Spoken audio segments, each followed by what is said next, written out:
Media people అందరూ please, media గారు please, media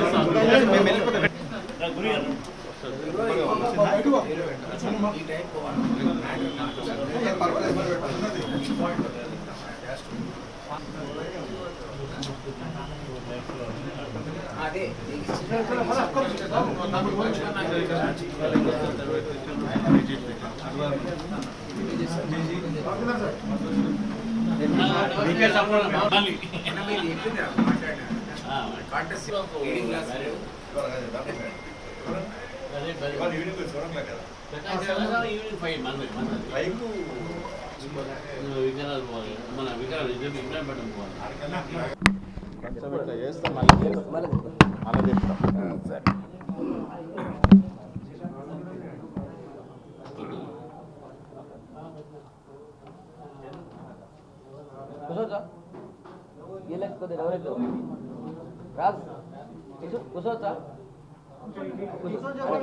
graduate ఎన్నికల జరుగుతున్న సందర్భంగా ప్రచారం కూడా పుంజుకున్నటువంటి అన్ని పార్టీలు పుంజుకునేటటువంటి సమయంలో దిలీప్ గారు వారు ఎమ్మెల్సీ బరిలో నుంచి విత్డ్రా అయి భారతీయ జనతా పార్టీలో చేరి నా అభ్యర్థాన్ని వారు సమర్థించినందుకు వారికి ప్రత్యేకమైనటువంటి యొక్క ధన్యవాదాలు తెలుపుతూ ఉన్నాను. వారి చేరిక బీజేపీలో, అదేవిధంగా వారి మద్దతు నాకు, ఈ రెండు కూడా నా గెలుపు అవకాశాలు రెండింత చేశాయి అని చెప్పేసి కూడా నేను భావిస్తూ ఉన్నాను. గెలుపు తథ్యం ఉండే, కానీ ఇప్పుడు గెలుపు మంచి మెజారిటీతో ఉంటుందని చెప్పేసి కూడా వారి రావడంతో నేను భావిస్తూ ఉన్నాను. రేపు సాయంకాలం 4 గంటలకు మ్యారేజ్ హోటల్లో ప్రకాష్ జవడేకర్ గారి యొక్క చేతులతో ఈ యొక్క ప్రచారం, గ్రాడ్యుయేట్ ప్రచారం ప్రారంభం అవుతుంది. కాబట్టి ఈరోజు శుభచిహ్నం, ఒక మంచి పరిణామం. దిలీప్ గారి యొక్క సుదీర్ఘ రాజకీయ అనుభవం, అదేవిధంగా వారి యొక్క తెలంగాణ ఉద్యమంలో పాల్గొనేటటువంటి యొక్క నేపథ్యం, దాంతోపాటు వారికి ఒక మంచి పట్టు ఒక సామాజిక వర్గం మీద, అదే కాకుండా తెలంగాణ సమాజం మీద మంచి పట్టు ఉన్నటువంటి వ్యక్తి. మరి వారు ఈరోజు భారతీయ జనతా పార్టీలో చేరటం అనేది, భారతీయ జనతా పార్టీ కూడా దాంతో బలపడుతున్నది. రాబోయేటువంటి రోజుల్లో మా ప్రధానమంత్రి నరేంద్ర మోదీ గారు అన్నట్టు సర్వవ్యాపి సర్వస్పర్శి, అన్ని వర్గాలకు, అన్ని ప్రాంతాలకు, అందరినీ మనము పార్టీలో తీసుకునేలాగా మనం పార్టీ వ్యాపించాలి అనేటటువంటి ఆలోచనతో అందరం కూడా పనిచేస్తున్నాం. కాబట్టి ఈ సందర్భంగా వారు చేరినందుకు వారికి ప్రత్యేకమైనటువంటి ధన్యవాదాలు తెలుపుతూ, మరి వారి చేరికలో ప్రధాన పాత్ర పోసినటువంటి మిత్రుడు మాజీ మంత్రులు చంద్రశేఖర్ గారు, అదేవిధంగా బండి సంజయ్ గారు 4 రోజుల నుంచి వారితో చర్చలు జరిపి అనేక అంశాలపైన, ఈ రాష్ట్ర ప్రభుత్వం చేసిన తప్పిదాల మీద చర్చలు జరిపి, ఈ యొక్క సమయంలో దిలీప్ గారు ప్రతిపక్ష పాత్ర పోషించాలని చెప్పేసి కూడా, పార్టీలో రావాలని చెప్పేసి కూడా కోరుతూ, వారిని ఒప్పించినటువంటి యొక్క వ్యక్తుల్లో వారిద్దరితో పాటు మరి ప్రొఫెసర్ లక్ష్మణ్ గారు, వారు కూడా తెలంగాణ ఉద్యమంలో ఆనాడు కేసీఆర్ గారికి వెన్న ఉండి ఒక ఇంటలెక్చువల్ మేధావి వర్గాన్ని ఉద్యమాల్లో దింపినటువంటి వ్యక్తి ప్రొఫెసర్ లక్ష్మణ్ గారు, ఫిలాసఫీ ప్రొఫెసర్. మరి నాకు సీనియర్లో ఉండే ఉస్మానియాలో కామారెడ్డి డిగ్రీ కాలేజ్ ప్రిన్సిపల్గా పనిచేస్తూ అనేక సంవత్సరాలు మన రాజకీయాల్లో ఉంటూ, విద్యాసాగర్ గారు నిజాం ఆ రోజు కామారెడ్డి గవర్నమెంట్ కాలేజ్ ప్రిన్సిపల్, వారు ఇప్పుడు రిటైర్ అయ్యారు. వారు కూడా ఈ యొక్క ప్రయత్నంలో మేరుతూ, మరి వారి సోదరుడు కపిల్ భాయ్ రవి గారు, గురునాథ్ ప్రకాష్ గారు, ముఖ్యంగా మా బ్రదర్ సుభాష్ గారు, ఎన్వి సుభాష్ గారు, పివి నరసింహారావు గారి యొక్క కూతురు కొడుకు. కాబట్టి వారందరి యొక్క ప్రయత్నం ద్వారా ఈరోజు దిలీప్ గారు కూడా భారతీయ జనతా పార్టీ రావడం జరిగింది. నేను వారి ద్వారా ఈ గెలుపులో, నా ప్రచారంలో కూడా పాల్గొని నా గెలుపుకు కారకం కావాలని చెప్పేసి కూడా నేను కోరుతాను.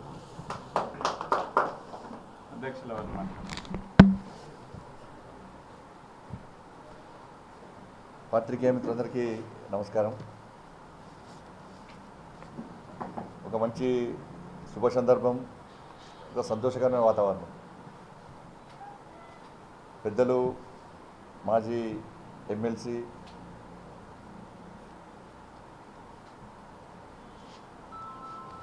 సమాజం పట్ల, ముఖ్యంగా తెలంగాణ రాష్ట్రం పట్ల పూర్తి అవగాహన ఉన్న వ్యక్తి, అనుభవం ఉన్న వ్యక్తి.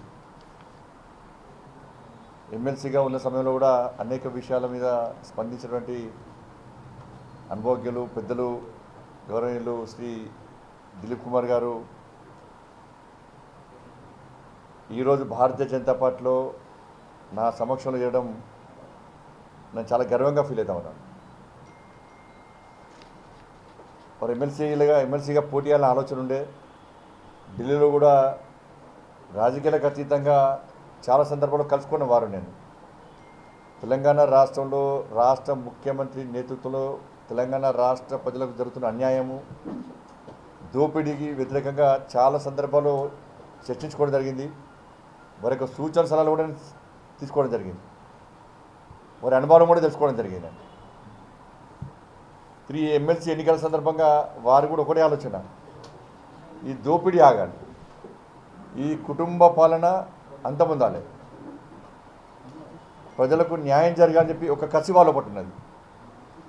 దానికి వ్యతిరేకంగా మాత్రమే నేను ఎమ్మెల్సీగా పోటీ చేస్తున్నాను అని చెప్పి వారు చెప్పిన తర్వాత చాలా సందర్భాల్లో వారితో మాట్లాడము, వారి ఆలోచన అదే, భారతీయ జనతా పార్టీ ఆలోచన అదే. బట్ ఈ సమయంలో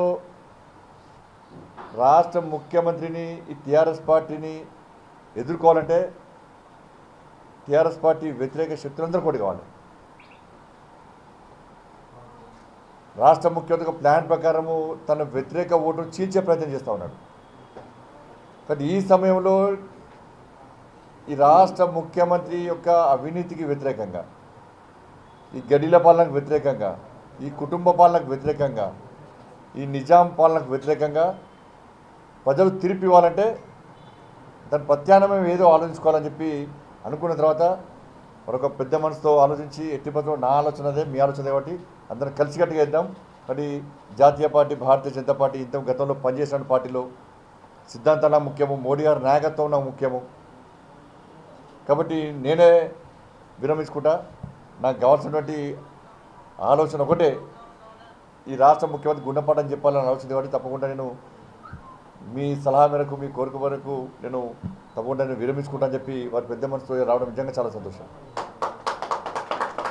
మరి ఇతర అభ్యర్థులకు విజ్ఞప్తి చేస్తున్నాం, ఓటర్ మహాశయులు అందరూ విజ్ఞప్తి చేస్తున్నాను. ఈ ఎన్నికలు చాలా ప్రతిష్టాత్మకం. దుబ్బాకలో జిహెచ్ఎంసీలో ప్రజలు టీఆర్ఎస్ పార్టీని దెబ్బకొట్టిన తర్వాత దాని నుంచి కోలుకోలేని పరిస్థితి రాష్ట్ర ముఖ్యమంత్రికి ఉన్నది. ఇదంతా మేధావి వర్గం ఓటేసి ఎన్నికలు ఇవన్నీ కూడా. మళ్ళీ తిరిగి మేధావి వర్గం పొరపాటు చేస్తే ఇక తెలంగాణ రాష్ట్రాన్ని ఎవరు కాపాడలేరు. ఇక మళ్ళీ రాష్ట్ర ముఖ్యమంత్రి అహంకారం తలకెక్కుతుంది. మళ్ళీ ఎవరు ఆపలేదు, అడ్డు అదుపు లేకుండా తెలంగాణ రాష్ట్రం దోచుకుంటారు రాష్ట్ర ముఖ్యమంత్రి. ఆ అవకాశం దయచేసి ఇవ్వకండి. సామాన్య ప్రజలు దుబ్బాకలో వేసి గెలిపించారు బీజేపీని, జిహెచ్ఎంసీ ఎన్నికల్లో గెలిపించారు. కానీ మేధావి వర్గం పట్ల సామాన్య ప్రజలకు చెడు ఆలోచన రాకుండా చూసుకునే బాధ్యత గ్రాడ్యుయేట్స్ మీద, అందరి ఓటర్ మీద ఉన్నది. దయచేసి దాన్ని ఆలోచించండి, తప్పిపోయి పొరపడేద్దు. 2 ఎమ్మెల్సీలు భారతీయ జనతా పార్టీ గెలవడానికి సిద్ధంగా ఉన్నాయి. మీ ఓటును వృధా చేసుకోకండి, సింగిల్ ఓటు వేయండి భారతీయ జనతా పార్టీకి. రామచంద్ర గారు సమాజం పట్ల అవగాహన, అనేక ఉద్యమాలు చేసిన వ్యక్తి, విద్యార్థి ఉద్యమాలు చేసిన వ్యక్తి, ఒక సీనియర్ న్యాయవాది. భారతీయ జనతా పార్టీ కార్యకర్తలకు ఏ ఆపద వచ్చినా అర్ధరాత్రి స్పందించే వ్యక్తి. పెద్ద ప్రాక్టీస్ వాడిది. ఆయన కూడా ప్రాక్టీస్ నా ముఖ్యం కాదు, నేను సమాజ సేవ ముఖ్యమని చెప్పి వస్తున్న వ్యక్తి. వీళ్ళు అక్కడ ప్రేమేంద్ర రెడ్డి గారు మొదటి నుంచి ఉద్యమకారుడే. అరెస్ట్ అయ్యాడు, కేసులు అయిన ఆయన మీద కూడా విద్యార్థి ఉద్యమాలు నిర్వహించిన వ్యక్తి. మొదటి నుంచి పార్టీ కోసం, సిద్ధాంతం కోసం పనిచేసే వ్యక్తి. గతంలో వీరిని కానీ వారిని కానీ నక్సలైట్ టార్గెట్ చేసినప్పుడు కూడా ఎక్కడ భయపడలే, పారిపోలే, ఏ దేశాన్ని పారిపోలే, వ్యాపారాలు చేసుకోలే. సిద్ధాంతం కోసం పనిచేసిన వ్యక్తులు, ప్రజల కోసం, విద్యార్థుల కోసం, విద్యారంగ సమస్యల కోసం పనిచేసినటువంటి వ్యక్తులను ఒక కార్యకర్తలు భారతీయ జనతా పార్టీ వాళ్ళ ఎంఎస్సీ అభ్యర్థిగా నిలబెట్టింది. కాబట్టి ఒక్కసారి మేధావర్గం ఆలోచించండి, ఓట్లు చేర్చకండి, గెలిచే బీజేపీ ఓటేయండి. టీఆర్ఎస్ పార్టీ గుణపాఠం చెప్పాల్సిందిగా కోరుతున్నాను. రాష్ట్ర ముఖ్యమంత్రి హైదరాబాదు రంగారెడ్డి మహబూబ్ ఎన్నికల్లో ఎంత దుర్మార్గుడు అంటే రాష్ట్ర ముఖ్యమంత్రి పివి నరసింహారావు ఒక గొప్ప వ్యక్తి, ఈయన నీచుడు, అబద్ధాల కోరు. నేను చెప్తున్నా కదా, అబద్ధాలు ఆడుట్లా 1 నెంబర్ కేసీఆర్ అయితే 10 నెంబర్ కేటీఆర్. బడా చోర్ ఇద్దరు కూడా, 6 తేరినోళ్ళు ఇద్దరు కూడా. వీళ్ళు పివి నరసింహారావు ఒక గొప్ప వ్యక్తి యొక్క కవచాన్ని మీద కొని లోపల ఉన్నటువంటి వాళ్ళ అవినీతి, ఆ నీచమైన బుద్ధులన్నిటి కూడా బయటకు తీసుకోబోయే ప్రయత్నం చేస్తున్నారు. పివి నరసింహారావు ఒక రక్షణ కవచాన్ని కప్పుకున్నారు వాళ్ళు. నేను రాష్ట్ర ముఖ్యమంత్రి అడుగుతున్నాను. నేను 2004లో డిసెంబర్ 23 నాడు పివి నరసింహారావు గారు మరణించిన తర్వాత ఈ రాష్ట్ర ముఖ్యమంత్రి, అప్పుడు కేంద్ర మంత్రే యూపీఏ ప్రభుత్వంలో, మరి అప్పుడు ఎందుకు స్పందించలే? ఈ ప్రేమ అభిమానం పివి నరసింహారావు గౌరవం ఏడవేంది అని నేను అంటున్నాను. 2004 డిసెంబర్ 23 నాడు నువ్వు రాష్ట్ర ముఖ్యమంత్రి కదా, మన కేంద్ర మంత్రివే కదా, తాగి వన్నావా? ఏడవన్నావు తాగి? ఎందుకు స్పందించలే ఆ రోజు? ఒక్కసారైనా నీ నిత్య జీవితంలో ఒక్కసారైనా నీ పుట్టినావు ఎప్పుడైనా పోయి పివి నరసింహారావు ఘాట్కి పోయినావా? ఢిల్లీలో, హైదరాబాద్లో ఎప్పుడైనా నీ పివి నరసింహారావు ఫోటో పెట్టుకొని స్మరించుకున్నావు ఎప్పుడైనా? తెలంగాణ ఉద్యమ సమయంలో పివి నరసింహారావు గారిని ఇష్టానుసారంగా తిట్టిన వాస్తవమా కాదా? కాదని చెప్పండి. అప్పుడేమో తిడతావు, కనీసం నివాళులు అర్పించవు, స్మరించుకోవు. ఇన్ని సంవత్సరాలుగా ఒకటేసారి బుద్ధి వచ్చి ప్రేమ వచ్చింది. ఎట్లా వచ్చింది మరి? దేనికోసం వచ్చిందో? 2014 జూన్ 28న పివి నరసింహారావు జయంతి సందర్భంగా రాష్ట్ర ముఖ్య నో రివర్స్ అబద్ధాలు. నేను జిల్లాకు ఏదో ఒక జిల్లాకు పివి నరసింహారావు పేరు పెడతాడు. ఎడబెట్టిండు. ఏదో ఒక సాగునీటి ప్రాజెక్టు పివి నరసింహారావు పేరు పెడతాడు. ఎడబెట్టిండు. హైదరాబాద్లో నిలువెత్తు విగ్రహం, పెద్ద విగ్రహం పెడతాడు. ఎడబెట్టిండు. 2014 అయిపోయి మళ్ళీ ఓట్లు వేసుకున్నాం, ఎన్నికలకి వేసినాం. ఎందుకంటే బ్రాహ్మణ సమాజం అంటే సమాజంలో ఒక గౌరవం ఉంటుంది, సమాజాన్ని మార్చగలిగే శక్తి వాళ్ళకి ఉంటుంది. ఆలోచన, మంచి ఆలోచన ఉంది. కాబట్టి దాన్ని దృష్టిలో ఉంచుకొని ఒక నీచమైన చాట్ల తౌడేడి కొట్లాడు కదా, అందుకే కులాన్ని జీలుస్తాడు, ఉద్యోగ సంఘాలను జీలుస్తాడు, కార్మిక సంఘాలను జీలుస్తాడు, రాజకీయ పార్టీలను జీలుస్తాడు. లాస్ట్గా ఆయన చీలిపోతాడు. నెక్స్ట్ ఆయన జరిగేది అదే. ఇక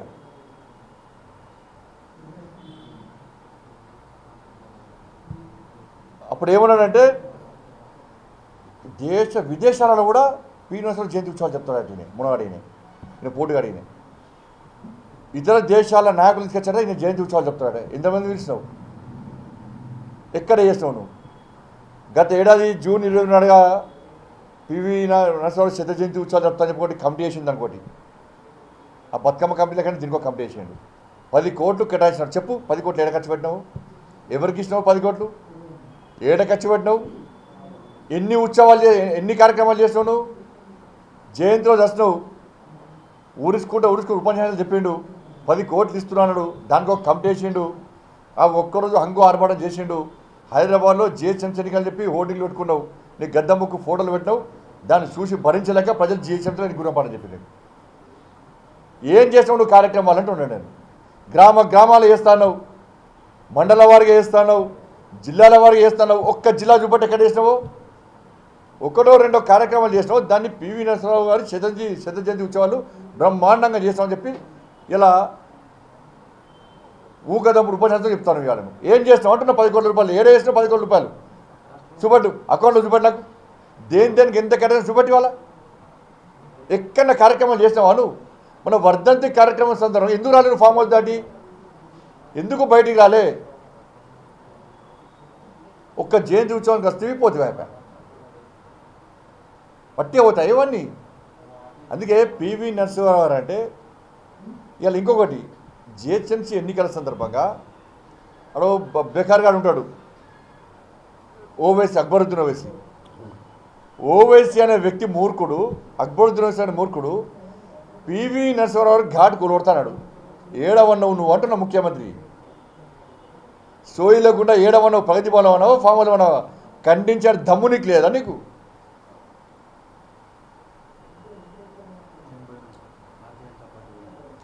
తెల్లారు ఏం చేసినాం మేము పోయి, అరే మహనీయునికి అవమానం జరిగింది, వెంటనే స్పందించి నేను బరాబర్ పివి నరసింహారావు ఘాట్ మీద, ఎన్టీఆర్ ఘాట్ మీద, ఎన్టీఆర్ భారతీయ జనతా పార్టీ నాయకుడు కాదు, పివి నరసింహారావు బీజేపీ నాయకుడు కాదు, ఎన్టీఆర్ బీజేపీ నాయకుడు కాదు, కానీ వాళ్ళు చేసిన సేవలను గుర్తించేసిన సంస్కారం భారతీయ జనతా పార్టీకి ఉంది.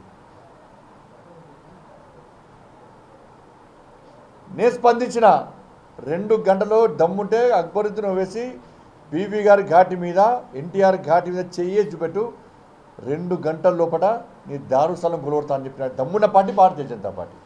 మరి నువ్వేం చేసినావు? ఎందుకు ఖండించలే? పివి నరసింహారావు పేరు కావాలి, పివి నరసింహారావు సంబంధించిన ఓట్లు కావాలి, పివి నరసింహారావు గారి పేరు నువ్వు వాడుకోవాలి, కానీ వారిని అవమానిస్తే మాత్రం నువ్వు స్పందించదు. ఎందుకంటే ఎంఐఎం పార్టీ ఓట్ల ద్వారా గెలవాలి కాబట్టి నాకు పివి నరసింహారావు అవసరం లేదు మాకు అని చెప్పి అప్పుడు ఆలోచించినావు. మళ్ళీ ఇప్పుడు ఎమ్మెల్సీ ఎన్నికలు వస్తే మళ్ళీ పివి నరసింహారావు మళ్ళీ గుర్తొచ్చారు. దగుల్బాజీ, బట్టెబాజీ రాజకీయాలు రాష్ట్ర ముఖ్యమంత్రి. మళ్ళీ పివి నరసింహారావు అంటే గౌరవం మాకుంది, సమాజంలో కూడా మంచి ఆలోచన ఉంది. అందుకే వారి కుటుంబ సభ్యులకు నేను విజ్ఞప్తి చేస్తున్నా, మీ మీద ప్రేమ అభిమానంతో పివి నరసింహారావు గౌరవంతో టికెట్ ఇస్తాడనే, ఆయనకు నిజంగా పివి వారి మీద గౌరవం ఉంటే మీకు గవర్నర్ కోటాలను ఇస్తుండే, లేకుంటే మంత్రి పదవి డైరెక్ట్ ఇస్తుండే. ఎందుకు ఇస్తాడు రాష్ట్ర ముఖ్యమంత్రి?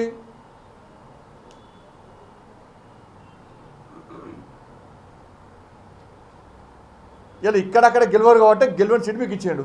గెలిచిందంటే కేటీఆర్ను పోటీ చేయమని చెప్పి హైదరాబాద్ ఎన్నికల్లో, కేసీఆర్ను వరంగల్ ఎన్నికల్లో పోటీ చేయమని చెప్పండి. దమ్ముంటే, దమ్ముంది అవిలకు పోటీ చేసి, దమ్ముంది అవిలకు. కేసీఆర్కు ఎమ్మెల్సీ అంటే ఆయన పాపం వేరే, మెంబర్ ఆఫ్ లిక్కర్ కౌన్సిల్లో మెంబర్ ఆయన. ఈ ఎమ్మెల్సీ కాదు, ఎమ్మెల్సీలో పోటీ చేసే వాళ్ళు సేవా దృక్పథం ఉన్న వాళ్ళు చేస్తారు. దీన్ని నేరుగా మంత్రి పదవి ఎందుకు ఇస్తలేడు ఆ కుటుంబానికి? రాజ్యసభ ఎందుకు ఇస్తలేడు? సంతోషరావు ఉద్యమంలో ఏం బీకిండు, ఎందుకు ఇచ్చినావు? నీ బిడ్డ కవిత గారిని గెలిచే చిట్టం ఆమె నిలబెడతావు. మరి అప్పుడు పివి నరసింహారావు ఎందుకు గుర్తురాలి? వారికి శ్రద్ధ చేయించాలి చేస్తున్నావు నువ్వు. మరి పివి నరసింహారావు కుటుంబాన్ని తీసుకెళ్తే న్యాయం చేద్దాం పాపం ఎందుకు నిలబెట్టాడా? గెలిచే చిట్టం మీరు పోటీ చేయాలి, ఓడిపోయే చిట్టం మాత్రం పివి నరసింహారావు కుటుంబం పోటీ చేయాలి. ఇవాళ కూకట్పల్లి కార్పొరేషన్ ఎన్నికల సందర్భంగా హరీష్ కృష్ణ గారి కూతురు మొన్నలో పోటీ చేస్తే ఇదే కేసీఆర్, ఇదే కేటీఆర్ ఇష్టపడి మాట్లాడారు. చంద్రబాబు నీచుడు, దుర్మార్గుడు, వాళ్ళ కుటుంబాన్ని అవమానపరుస్తున్నాడు, లోకేష్ను తీసేసి ఈమె తీసుకుపోయి మంత్రి పదవి ఇవ్వచ్చు కదా అన్నాడు. మరి ఇప్పుడు నువ్వేం ఎక్కుతున్నావు, నువ్వేం చేస్తున్నావు? మరి ఇవన్నీ వట్టినవు. బ్రాహ్మణ సమాజము గుర్తిస్తుంది. వాళ్ళ వరంగల్లో పూజారిని మర్డర్ చేసినప్పుడు కేసీఆర్ ఏడవన్నాడు.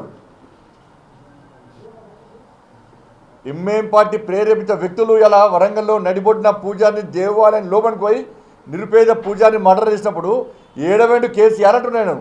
బ్రాహ్మణ సమాజం పివి నరసింహారావు ఎందుకు గుర్తురాలి అంటున్నాను నేను.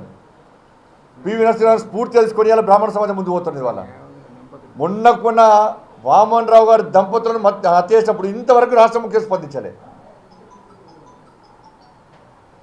ఇవన్నీ గుర్తించారా? సమాజం మర్చిపోతుంది అనుకుంటున్నావు ఏంది? ఎందుకు స్పందిస్తలేడు? ఇలా వామన్ రావు గారి యొక్క దంపతులను మర్డర్ చేస్తే ఎందుకు స్పందిస్తలేవు? స్పందించకుంటే నువ్వే ప్రోత్సహిస్తున్నట్టు ఇవాళ నిరూపితమైంది. వాళ్ళ ఎవరు మండల అధ్యక్షుడిని సస్పెండ్ చేసి అయిపోయింది. అటు సిబిఐ ఎంక్వైరీ కోరు, నువ్వు నీ దమ్ముంటే వెంటనే కోరు. సిబిఐ ఎంక్వైరీని కోరితే నీ నిజాన్ని మేము గౌరవిస్తాం. పక్కా కోరియాలా సిబిఐ ఎంక్వైరీకి? ఎందుకు కొడతావు సిబిఐ ఎంక్వైరీకి? నువ్వు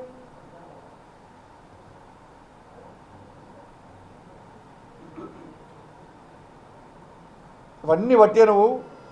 కాబట్టి అన్నిటికీ పరిష్కారం ఈ 2 ఎమ్మెల్సీ సందర్భంగా నాగార్జున సాగర్ ఎన్నికల సందర్భంగా ప్రజల్ని గుణపాఠం చెప్పబోతున్నారు. ఏదో తిమ్మిని బమ్మి చేసి రాజకీయ జిమ్మికులతో గతంలో గెలిచినా కావచ్చు, నీకు రాజకీయ సమాజం కట్టడానికి తెలంగాణ ప్రజలు సిద్ధమైన విషయాన్ని రాష్ట్ర ముఖ్యమంత్రి గుర్తుంచుకోవాలి. నువ్వు ఎన్ని కుట్రలు కుత్తదలు అన్నా అడ్డదారులు గెలిచే ప్రయత్నం చేసినా మేధావి వర్గం పాల్గొనే ఎన్నికలు ఇవి. పిఆర్సీని మర్చిపోరు. నిరుద్యోగ వృత్తి 72,000 రూపాయలు ఇవ్వాల్సిందే మర్చిపోరు. ఉపాధ్యాయులను అవమానపరిచిన విషయాన్ని ఉపాధ్యాయులు మర్చిపోరు. పెన్షన్దారులను ఇబ్బంది పెడుతున్న విషయాన్ని మర్చిపోరు. కాబట్టి అన్ని విషయాలు వస్తాయి తప్పకుండా. 2 ఎమ్మెల్సీ ఎన్నికల్లో భారతీయ జనతా పార్టీ భారీ మెజార్టీతో గ్రాడ్యుయేట్ ఓటర్ల యొక్క మహానుభావుల యొక్క ఆశీర్వాదంతో గెలవబోతున్నాం. పెడుతున్నాం మళ్ళా.